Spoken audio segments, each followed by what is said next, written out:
Olá,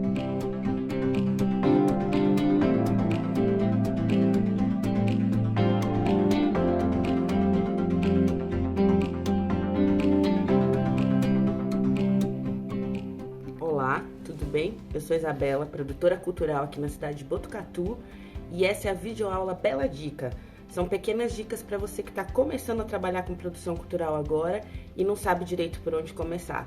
A ideia desse vídeo é eu te dar pequenas dicas para você correr atrás, ler bastante, procurar pessoas que já estão na caminhada e te despertar e você ter certeza que você consegue, mesmo na sua cidade pequena.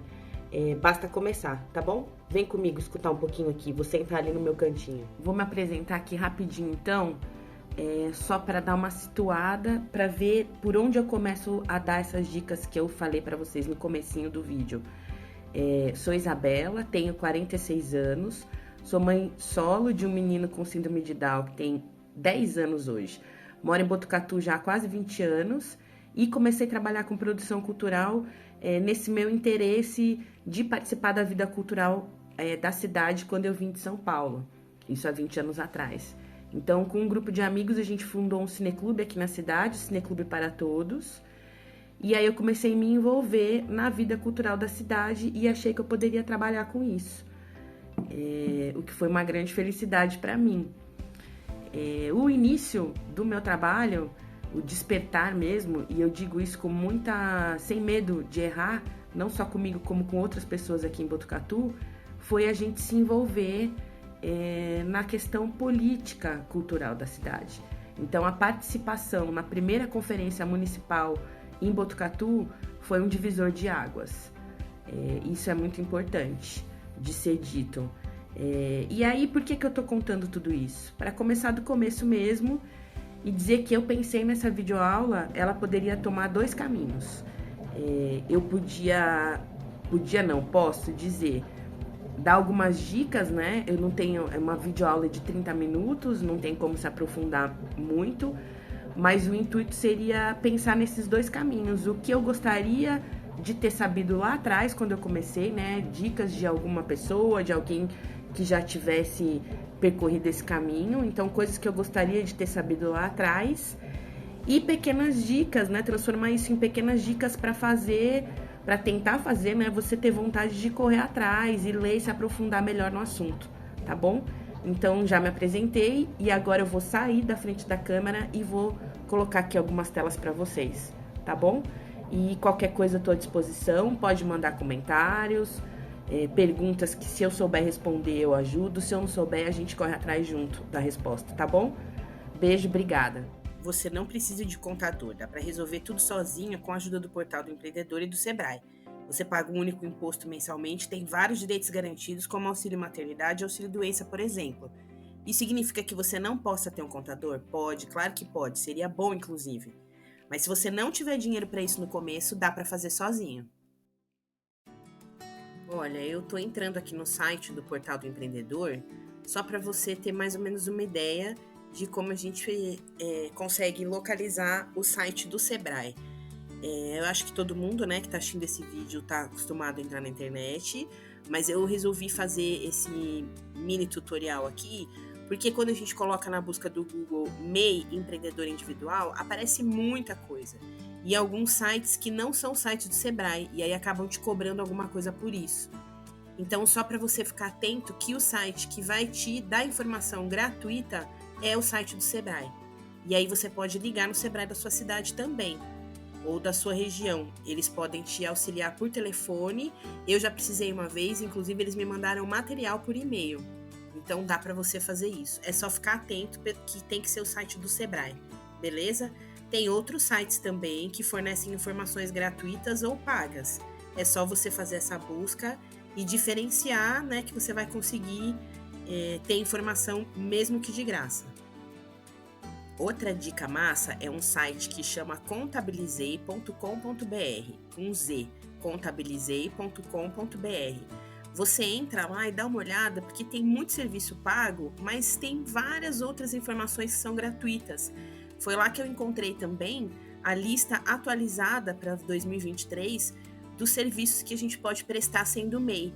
lá é onde vai estar descrito o seu CNAE, que a gente fala, né? Que é a Classificação Nacional de Classes Econômicas.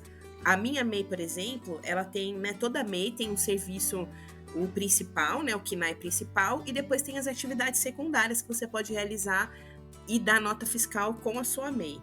Dá uma olhadinha lá que você vai ver uma lista enorme de serviços que você pode prestar utilizando a sua MEI. Todo esse processo de abertura da MEI envolve 6 passos, que é a criação de uma conta no GovBR, realizar o cadastro no portal do empreendedor, definir o nome fantasia e as atividades, definir o endereço e emitir o certificado de condição de microempreendedor individual, que é o CCMEI. Então, concluindo, para saber mais sobre como abrir sua MEI, o mais seguro é ligar no Sebrae e pedir ajuda. Importante, tudo isso é gratuito. Não, se você for buscar no Google e aparecer algum site cobrando taxa para você abrir MEI, cai fora do site, dá para fazer tudo gratuitamente. E hoje, junho de 2023, o faturamento anual permitido é de R$ 81 mil, ou seja, você pode receber no máximo R$ 6.700 por mês. Se você ultrapassar esse valor, você deixa de ser MEI e vai se enquadrar em outro tipo de empresa. Você já pensou que participar da vida cultural da sua cidade é muito importante também? Você pode participar de grupos de teatro, oficinas, feiras, associações, associação de bairro, cineclubes, enfim, isso é muito importante. Então, seja através das reuniões do Conselho de Cultura ou de encontros e bate-papos que são promovidos pelos artistas, caso na sua cidade ainda não tenha conselho. Prestigiar as apresentações de outros artistas e de todas as modalidades. Trocar contato, agendar sarau, ensaios abertos. Uma dica que eu deixo é que é preciso deixar velhos padrões de lado e pensar que existem artistas, produtores, trabalhadores da cultura que estão pensando no mesmo objetivo, que é poder trabalhar e se sustentar do seu trabalho na sua própria cidade e nos arredores. Ou seja, não tem concorrência. É preciso definir as demandas coletivas para conseguir pleitear junto ao município mais recursos e trabalho para todo mundo. Agora vamos falar um pouco dos conselhos de cultura. Os conselhos, eles são criados pelo município mediante uma lei específica que estabelece a sua composição, o conjunto de atribuições e a forma pela qual suas competências serão exercidas. Isso é qualquer conselho, conselho de cultura, de saúde, do idoso, da pessoa com deficiência, enfim. Se ainda não existe um conselho de cultura na sua cidade, você pode pensar nisso. Junta um grupo, vai até a prefeitura ou até a secretaria, seja ela de cultura, de educação, de esporte ou de lazer. Vai até a Câmara dos Vereadores também, chama esse pessoal todo e junta forças para que o conselho seja instituído na sua cidade. É muito importante a existência do conselho para que seu município receba recursos do Estado e da Federação, que são repassados para os fins culturais especificamente. E se tiver conselho de cultura, isso é muito mais fácil de acontecer. Se já existe conselho de cultura, não esquece que são das conferências de cultura que saem os conselheiros. Ou seja, não adianta existir conselho de cultura se não há participação ativa da população interessada. Então, ajuda a criar estratégias e espaços de escuta e troca de experiências e novas ideias. As conferências podem cumprir esse papel, os fóruns ou qualquer outro formato de encontro permanente para manter essa chama acesa na galera. O que é muito importante é o poder público não é dono do conselho e nem o conselho manda no poder público. Então, bora trabalhar junto, todo mundo? Os papéis às vezes se confundem mesmo, isso é normal. Os interesses podem ser conflitantes. Então, é muito bom a gente não esquecer que quanto mais participação popular, menos chance disso acontecer. A participação de todos garante a fiscalização e a democratização das decisões do Conselho. Agora a gente vai falar do Sistema Nacional de Cultura. Você já ouviu falar no CPF da Cultura? CPF da Cultura é o Conselho, o Plano e o Fundo. O que isso tudo significa? O Sistema Nacional de Cultura é como se fosse um SUS da cultura. Isso tudo é muito importante para que o município possa fazer parte do Sistema Nacional de Cultura. É fundamental. O município só pode fazer parte do Sistema Nacional se ele tiver conselho, plano e fundo. Esse assunto é muito complexo, importante e grandioso. Merecia uma aula só sobre ele. Mas eu só vou deixar registrado então que na sua cidade precisa ter o conselho, o plano e o fundo. E diário oficial, você já leu? Eu vou te contar que leitura de edital e de diário oficial são leituras um pouco chatas, maçantes, a gente sabe disso, isso não é novidade. Mas é uma leitura muito importante e é uma questão de costume. Quanto mais você fizer, mais você vai ficar familiarizado com o assunto e mais fácil vai se tornar depois de um tempo. Então é preciso acostumar a ler edital e diário oficial. Eu não estou dizendo para você ficar lendo diário oficial todo dia, não é isso. Mas é para você se acostumar com esse tipo de leitura. A resposta para todas as suas dúvidas estão no edital que você pretende se inscrever. Então leia ele várias vezes. Qualquer dúvida que você tiver, enquanto você estiver escrevendo seu projeto, dá uma consultada no edital que com certeza a resposta está lá. As informações relevantes, os resultados e as diretrizes sobre aquele edital são todas publicadas no Diário Oficial. Então, se mudar alguma regra do jogo, as pessoas que foram contempladas, os documentos que você tem que enviar, tudo isso é publicado no Diário Oficial. Então, você tem que acompanhar isso, seja no seu município, seja no seu estado. Agora a gente está chegando na parte final do nosso vídeo. Falar sobre planilha de Excel. Olha só, muita gente não gosta, mas é isso, precisa aprender a mexer ou criar uma outra forma de organização. Então, mesmo que você prefira não usar o Excel como ferramenta de organização das ideias do seu projeto, tenha em mente outra forma de organização, mas se organiza. E aí, uma dica que eu dou é que precisa ter coerência. Além de toda a argumentação e justificativa que seu projeto precisa ter, você precisa ter coerência na hora de organizar essas planilhas de orçamento e de execução. Pensa que para sua ideia virar realidade, você precisa saber dizer quanto vai gastar e quando vai gastar. Deu para entender? Eu vou mostrar para você aqui agora 2 exemplos de planilha. Na verdade, 2 planilhas de um projeto que a gente fez aqui em Botucatu pelo Cineclube para Todos. A primeira planilha é uma planilha é o cronograma de execução. Então a gente dividiu em pré-produção, produção e pós-produção. Isso não é uma regra, tem edital que pede a planilha e já está um modelo de planilha, mas tem edital que não faz isso. Então você pode fazer do jeito que você achar melhor. Aqui a gente dividiu nesses 3 momentos. É um projeto que durou 8 meses e aí a gente divide as tarefas e coloca ali quantos meses vai demorar para executar cada uma delas. E agora a planilha orçamentária, que segue o mesmo princípio que eu falei anteriormente. Tem edital que já dá um modelo de planilha e pede para você fazer do jeito que eles querem, e tem edital que não faz essa exigência. Então você pode ter mais de um modelo de planilha guardado aí contigo para você executar aquele que melhor te atender dependendo do edital. Aqui a gente também dividiu entre produção, evento, comunicação, a gente dividiu as atividades para conseguir visualizar melhor quanto que a gente ia gastar de dinheiro com cada uma delas. Esse edital era edital pequeno de R$21 mil, um edital municipal para uma amostra de cinema. Então, se você observar, você vai conseguir ver aqui que a gente dividiu em linhas, né, com relação à produção, evento, comunicação e etc., e depois a gente descreve qual é a atividade, né, qual a função, descreve essa função, se é por mês, se é por job, se é diária, se é uma verba, o valor unitário, o valor total, quantas parcelas e quando que isso vai ser pago. Isso é muito interessante para você conseguir administrar melhor o dinheiro quando ele entrar. Então você já sabe que é começo de mês, final de mês, quando que você tem que pagar o quê.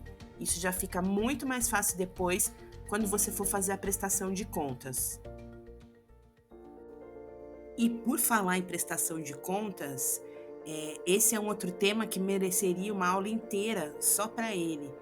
Mas como a gente não vai conseguir falar sobre tudo, eu deixei uma tela aí para vocês saberem como que funciona a prestação de contas. Eu escondi aí alguns dados, né, que são dados pessoais, mas é simplesmente isso. Você tem que listar, você tem que pegar o extrato bancário da conta e listar tudo que você pagou, tudo que saiu da conta. O nome do favorecido, a nota fiscal que foi emitida, a data que tiver lá no extrato e o número dessa transação. É muito simples, se você for uma pessoa organizada, não tem segredo. Então, para finalizar, vamos falar das dicas, né? Resumindo tudo que eu falei agora nesse último pedacinho da aula. Não deixe para realizar essas atividades somente quando você estiver pensando em algum edital ou quando ele estiver prestes a abrir as inscrições. Vá fazendo essas planilhas, esses planejamentos para todos os seus projetos, assim você vai treinando. E aí, antes de finalizar o projeto, confirma se a planilha orçamentária e o cronograma de execução estão de acordo, se eles estão coerentes. Volta lá e olha de novo. Por exemplo, se você destina um pagamento de 3 cachês para determinado serviço, confere se no cronograma de execução está discriminada a execução deste serviço durante os 3 meses. Parece fácil e óbvio, mas não é. E aí eu quero voltar na prestação de contas que eu finalizei dizendo que era fácil. É simples. Na verdade, simples não quer dizer que é fácil, né? É uma coisa simples, não tem muita firula, não tem nada que ficar inventando, mas é uma coisa que você precisa prestar muita atenção. É a parte mais importante do seu projeto, no sentido de você conseguir recurso de novo, de você não entrar em nenhuma diligência, de você conseguir comprovar que o projeto foi realizado. Então, precisa prestar muita atenção na prestação de contas, nessa conciliação bancária que você vai fazer. Não esquecendo dos documentos fiscais. Então, é nota fiscal para tudo. Não pode sair nenhum dinheirinho dessa conta sem nota fiscal. Algumas coisas pode ser só o boleto bancário, dependendo do que for. Mas, como eu falei lá no início, todas essas dúvidas você vai encontrar no edital, que com certeza vai te apresentar um manual de prestação de contas. Então é bom você ler ele bastante também antes de começar a gastar o dinheiro. E agora, para finalizar de verdade, eu queria falar um pouco sobre os recursos que você pode utilizar para te ajudar a organizar as suas tarefas, os seus dias. Então, assim, cada pessoa é uma, né? Cada um tem o seu jeito de trabalhar, mas a gente sabe que o produtor, o artista que se produz, às vezes se embanana um pouco nas tarefas diárias, enfim, quando a gente precisa fazer o nosso próprio horário, a gente precisa ser bastante organizado. Então, eu, por exemplo, tenho na minha casa aquele quadro branco. Eu fiz um calendário gigante e aí eu tenho esse quadro branco. Fora o quadro, você pode usar a agenda do Google, você pode usar aquele aplicativo que também é do Google, que é o Keep, que você coloca algumas notas, que são informações importantes. Tem o aplicativo de tarefas, que você também pode colocar data de início, data de fim, todos os lembretes de celular, que você pode usar online.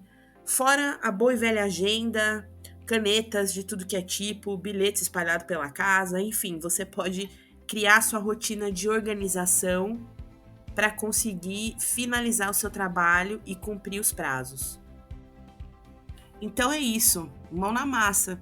Eu queria agradecer muito 2 pessoas.